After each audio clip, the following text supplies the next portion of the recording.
we going to arrive? There are shellings everywhere. There's some kind of base there. Well, there are positions all over Crimea. On August 8th, something terrible started in Crimea. This is fucked up.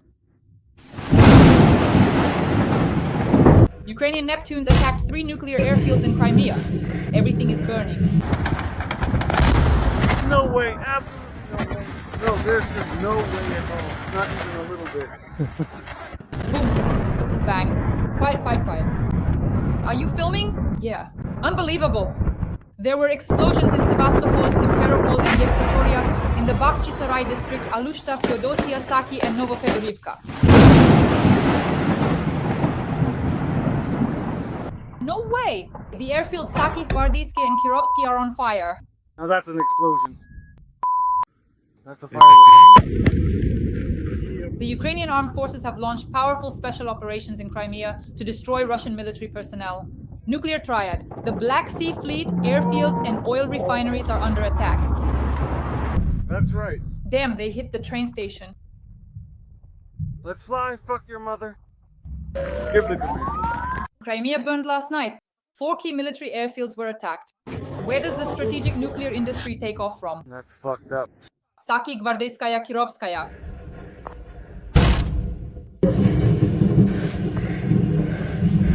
Strike against aviation. 200 drones attacked Crimea last night. The targets of the drones were the Saki, Gvardeyskaya, and Kirovskaya airfields. NASA satellites recorded a massive fire near the Gvardeyskaya airfield in Crimea. At the Crystal Oil Depot in Engels, another fuel tank caught fire. The whole city is covered in smoke. As they say, the show must go on, or in other words, the commotion at the Crystal Oil Depot in Engels has been going on for several days now. Meanwhile, Russia has lost another Su-25. Special Operation Forces destroyed a decision-making center in the Kherson direction. And also, the headquarters of the Russian forces in Makivka was attacked and blown up. We'll discuss all of this with the well-known military analyst Roman Svitan. Roman Grigorievich, welcome. Thank you. Wishing everyone good health. Roman Grigorievich, let's start with the hell in occupied Crimea, because more than 200 drones attacked 3 key military airfields, Gvardeyskoye, Saki, and Kirovskoye. Novofedorivka was also attacked. The floor is yours. Novofedorivka is a depot near Saki, so basically it's a single complex, Novofedorivka and the Saki airfield. Today's strike on Crimea was truly large-scale, the kind we've repeatedly called for, let's put it mildly, on air, because we kept circling around Crimea but never actually touched it. It was kind of a sacred cow, so to speak. Honestly, today was a well-executed, solid attack. Really, 200 drones can overwhelm any air defense system, any at all. Thanks to the large number of decoys, the Russian forces, at least the air defense units, used up their missiles today, and yet quite significant damage was still inflicted on Russian airfields. In Saki, near Simferopol, and of course near Sevastopol, but the drones also managed to reach Kerch. There are 2 significant airfields located there that are currently being meticulously prepared, I would definitely say, as primary launch sites for new extensive batches of Geran 2 and Geran 3 drones. And these 2 particular airfields were also recently attacked, at least as of this very moment. The operation was well thought out, excellently executed, and most likely it was carried out by our army. In other words, this is not a special operation. Most likely it's the work of the army. One could even say that this is already under the leadership of Magyar, who has just assumed the position of the new commander of unmanned systems forces. Although in reality, it should be our sailors working in Crimea, that is the Navy, the naval forces. Within the naval forces, there should be their own Magyar, their own sailor Magyar, who will create unmanned systems forces specifically focused on maritime operations, underwater, surface, and aerial for the liberation of Crimea. If today's attack is not a one-off but systematic, then believe me, by the end of the year, at least half of the Russians in Crimea will simply disappear, just vanish. Because if this happens every day, even with just 100, even 100 drones targeting airfields first, definitely. Why airfields? The Russians use airfields in several ways. First, as bases for tactical or army aviation. That means airplanes and helicopters. Second, they use the airfield grounds to deploy anti-aircraft missile systems and radar units of the Russian Federation's radio-technical troops. And third, they use almost all airfields as transit depots for transferring ammunition. That's why for us it's especially important first and foremost to destroy the airfields and everything on them, airfield technical equipment, vehicles, ammunition, and of course the aircraft themselves. Roman Grigorievich, I wanted to talk to you about aviation. And in the meantime, dear audience, please like this video. In the comments, let us know what you think about the successful operations of the Ukrainian armed forces and about the idea that Crimea should be burning, military targets that is, and that Russians should be swimming back to Russia, whether it's breaststroke or freestyle. Roman Grigorievich, can we assume that at these airfields that were attacked last night, enemy aircraft were also targeted, or did we only strike the fuel facilities there? What do you think? Well, Russian aircraft are not stationed at all of those airfields right now. They have mostly pulled back to the central and western airfields. The eastern airfields in Crimea. That's why some of the airfields are used by the Russians either for army aviation, for helicopters, for forward operating bases, so-called forward operational airfields, or for deploying anti-aircraft missile systems and radio technical troops. So for us, this is very important in order to deliver serious strikes against Russian aviation. But to do that, we first need to achieve air superiority. That process begins with the destruction of ground-based surveillance and response systems, meaning those same anti-aircraft missile complexes. That's exactly what has started today. The thing is, several times now such operations have started, but then they were cut short. It's as if by the wave of a magic wand. How many times have we talked about this? Well, here it is, the beginning, and then suddenly it stops again for a month and a half, 2 months, and no one even glances at Crimea, at least not sideways. Well, now I'm just afraid to be wrong again. If this is the beginning of Crimea's liberation, then these kinds of attacks should happen every night. Every night, 100 drones should be flying into Crimea. As for the SBU Special Operation Novorossiysk and also the missile carriers, we see that during massive missile attacks, missile carriers go out into the Black Sea. As far as I understand, they hide them in Novorossiysk and bring them out to sea on the necessary days. The question is, how can we attack all the missile carriers today so that the Black Sea fleet ceases to exist? Well, they have up to 100 ships and submarines left. Both submarines, there are 4 of them, and surface ships are missile carriers. Well, at least as carriers of caliber missiles. The submarines mainly carry 4 caliber missiles in their torpedo tubes, while the ships can have 4, 6, or even 8. Well, it depends on what kind of launcher is installed.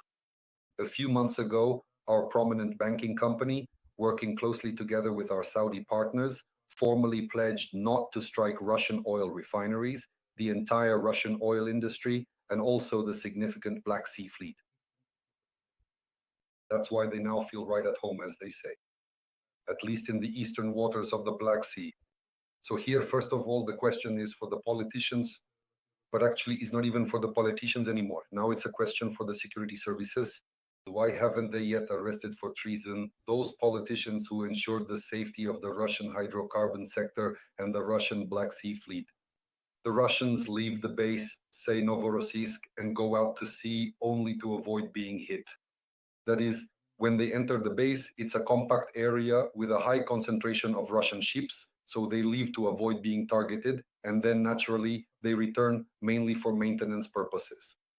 If we analyze whether Ukrainian special services could carry out something similar, but only on Russian territory, do our capabilities match theirs? Let's discuss this. Well, from a military standpoint, the preparation and execution of the operation were at the highest level. Special services were involved, including Mossad and several other Israeli intelligence agencies, plus the Air Force. Again, pay attention, the main thing here is the Air Force, meaning long-range strike capabilities. 200 fighter jets or various types of aircraft took off and struck previously identified targets. Moreover, the air defense systems had been practically neutralized beforehand by a Mossad special operation. So it was a combined attack, well thought out, well prepared, and well executed. But that's from a military perspective. It's like if we were now discussing how sharp the executioner's axe was when he beheaded some king. Well, yes, it was sharpened well, no doubt about that. The question is, why was there a need to behead at all? That's a different question, a different aspect altogether. The fact is, Israeli strikes on Iran at this point would ignite a war in the Middle East, and that would affect us as well. The first impact, at the very least, would be a rise in oil prices. Right now, the price of oil has already increased by more than 10%, and it could go up by as much as 30%. In other words, oil could rebound to $100 per barrel. That means Russia would receive twice as many petrodollars as before. there had been a trend toward lower oil prices, a trend toward a decline in the Russian economy. Now everything is the opposite, a complete turnaround. There will be a rise in oil prices, an increase in revenues for the Russian hydrocarbon sector, and naturally a boost in the production of military equipment, the purchase of ammunition, and the mobilization of new recruits. So the war in the Middle East will hit us very hard through the surge in Russia. And at that very moment when it was necessary to destroy the Russian hydrocarbon sector, our banking cabal shielded Russian oil and gas facilities from strikes by our special services and our army. How can we counteract this? By reactivating the mechanism of Malyok's sanctions and strikes. The most effective sanctions against the Russian oil and gas sector are its complete destruction. All the more so, it's practically begging for it to be destroyed. After all, even Russian partisans are doing this now. Well, we can see how they set fire to forests where Russian oil pipelines run, how they set things on fire, even in what we call the Far Eastern Ukrainian People's Republic, in Komsomolsk-on-Amur, which is actually Donar, our so-called green wedge. A refinery was burning there. Roman Grigorievich, why is it that what can be effectively done to Iran today cannot be similarly done to Russia in the current global climate? Well, first of all, we simply don't have the means. Believe me, if we had the means, some of our organizations would have done it long ago. We don't have missiles, we don't have ballistic missiles, cruise missiles, even though we should have them since Ukraine is a rocket-producing country. And we don't have missiles. Well, it's both laughable and tragic, really. This is a question for the authorities, for all the authorities. In more than 30 years of our independence, we ended up without missiles during Russian offensive operations. So clearly, this is something only we can do. It's up to us. No one is going to do anything for us, and there's no point in asking anyone. We have to do this ourselves and strike at the Russian leadership, including those who are where? In the Kremlin, the Rubliovka bathhouses and the Kremlin. How long have we been talking about this? 3 years. What should we be? How should we be? And with what should we do it? Strikes on certain Iranian military targets. Well, first of all, nuclear facilities. Well, it's not that easy to reach a nuclear facility.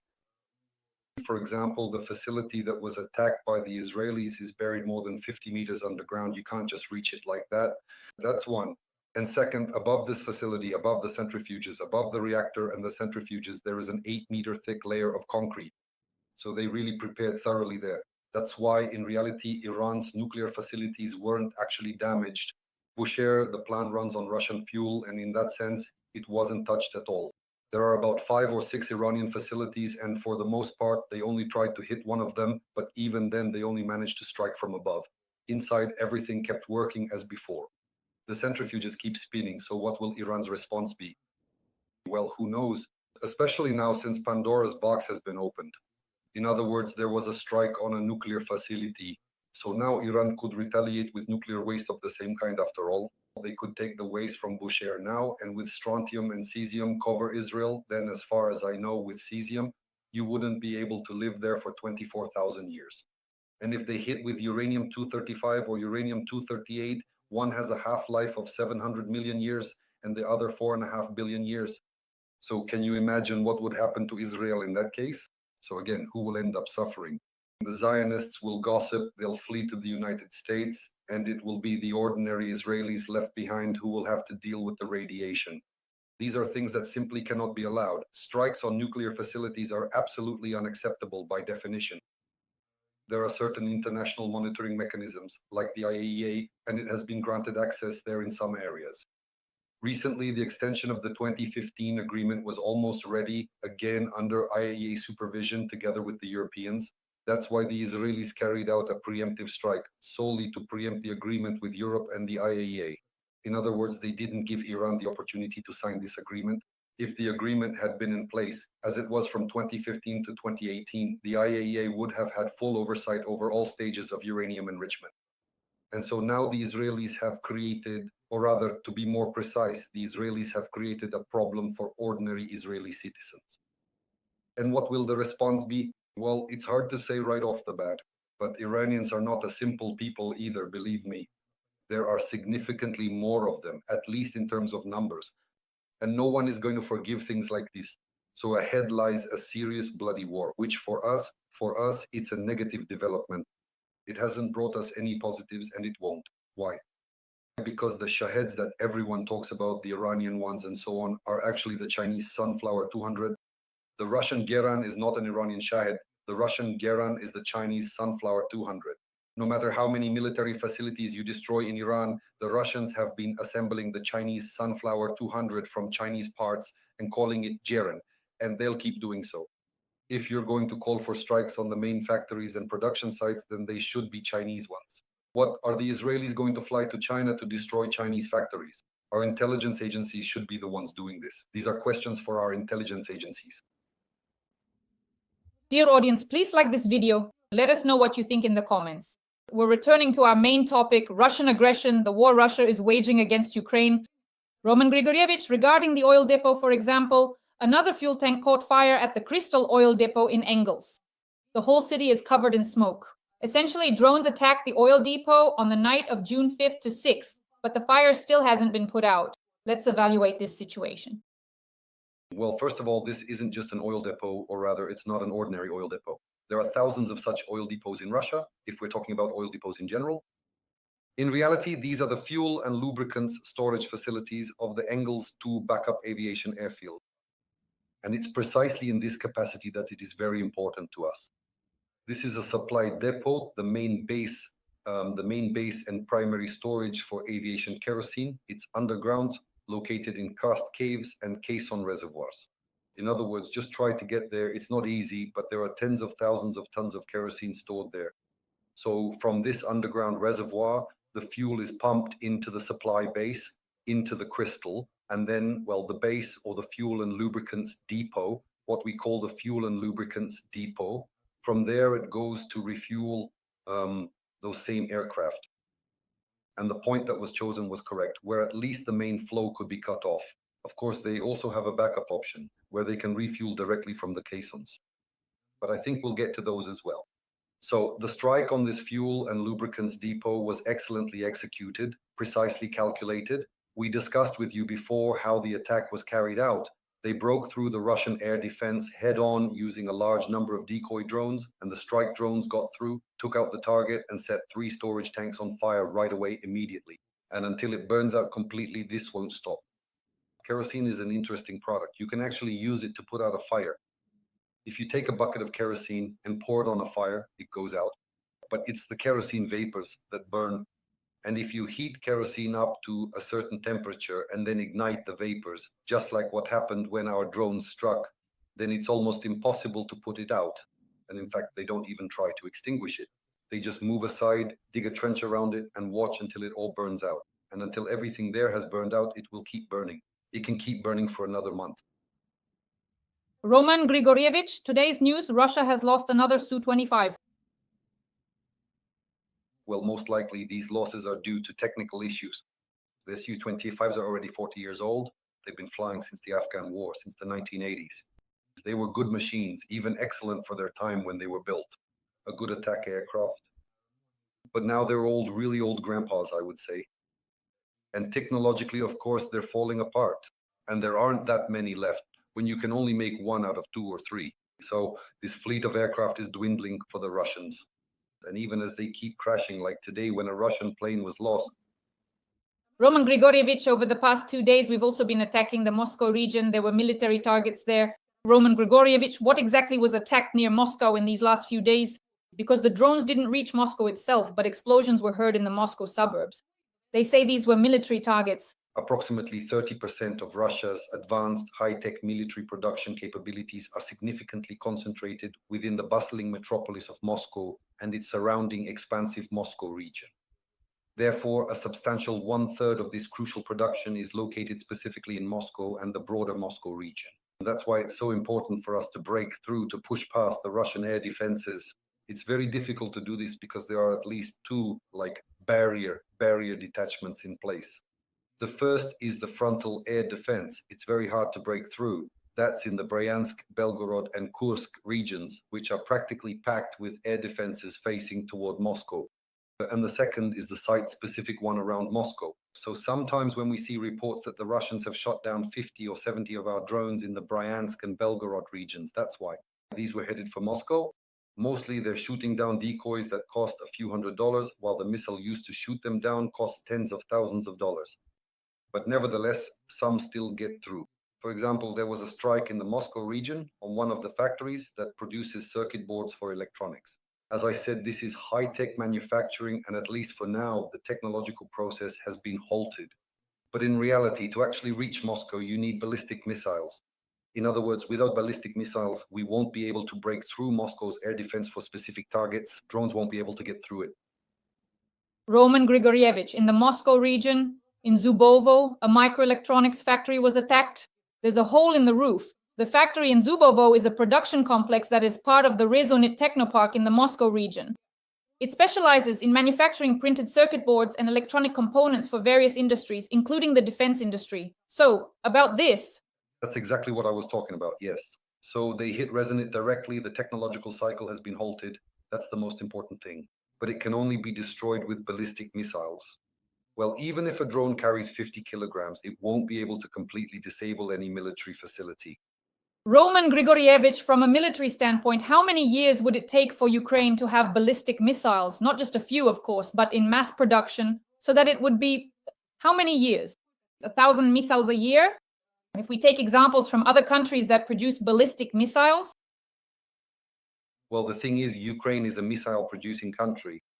Back in the Soviet Union, we produced several types of missiles with a full production cycle, starting from air-to-air missiles to the Kh-35A or Kh-35U ship-launched missiles, from which the Neptune was developed. By the way, that's an aircraft-launched anti-ship missile. So a ship-launched missile from the air, well, we produced it entirely, the full production cycle. There were several other missiles of this kind as well. And ballistics, we produced ballistic missiles. These are cruise missiles, if you can call them that. The Kh-35U in particular was already at this level. And as for ballistics, we produced intercontinental ballistic missiles. The Satan SS-18, yes, produced by our Yuzhmash plant. That's 11,000 kilometers in range, which means it could reach as far as Beijing and Pyongyang.